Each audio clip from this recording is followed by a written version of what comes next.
This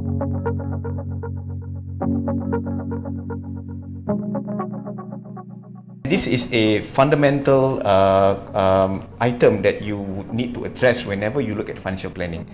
So it's important that as you construct a financial plan and you think about, how do I want to manage my finances, you set aside some money to deal with this.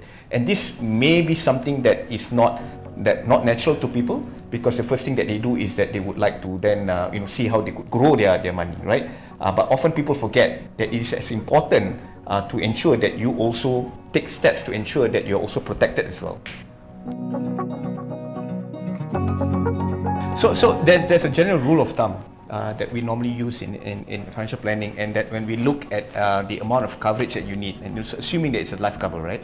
So the general rule of thumb is to use your annual income, right? And you can the minimum that we would recommend would probably be 10 times up to about maybe 20 or 36 times, and that depends again on your risk profile, right?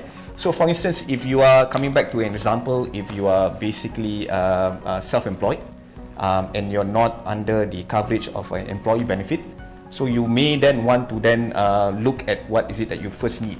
Perhaps a recommendation for you to look at making sure that you're protected against accident and health, right? And also looking at the coverage that you need, and again at the minimum life cover between 10 to 36 times. And if you are already employed and you have the benefit of employee benefit, then you could see how much you're covered for, and you can do a top-up.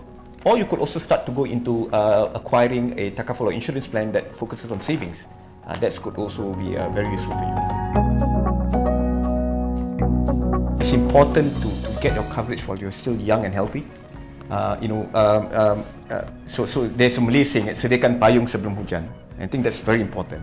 You do not want to be in a situation where later on when you are not well, that's where you then want to take up coverage, because then it can be quite expensive for you. So it's the point that I want to make is make sure that you get it now while you're still young and healthy. Okay. It's very important for us to recognize that the youth of today have actually a wide, they can actually access information about Takaful or insurance coverage on the net, right? So on the web, there's so many that you can do to research what is the right product for them. And a good place to start, as we are talking, is about the Perlindungan Tenang. And for MTA, we also have member companies that participate in Perlindungan Tenang, and they provide coverage. And it's very easy. Go to the online portal of the various Takaful operators, and there are Takaful operators that are offering these coverages.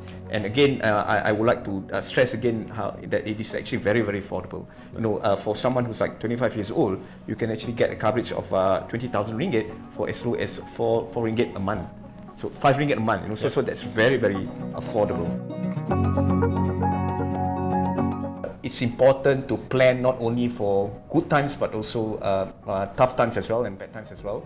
So therefore, it's very important for all the youth to be able to plan not only in terms of wealth creation but also in terms of protection as well.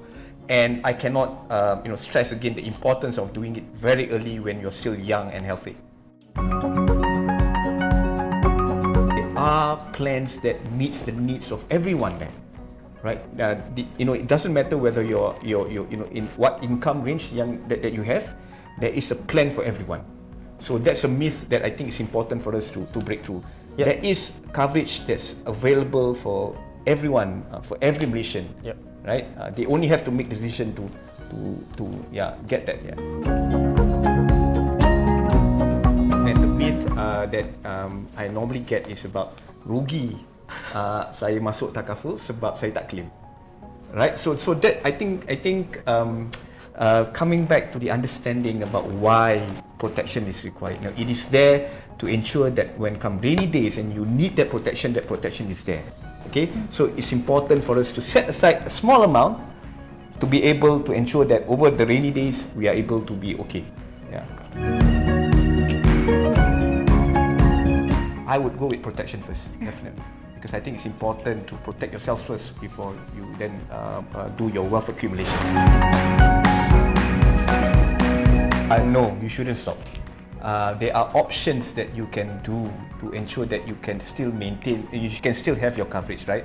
And the options are, reviewing back in terms of whether or not is it possible for you to maybe reduce your cover slightly, right? Because that will reduce your premium, or maybe look at other ways to ensure that you can continue with your plan, because it's very important for you to have one.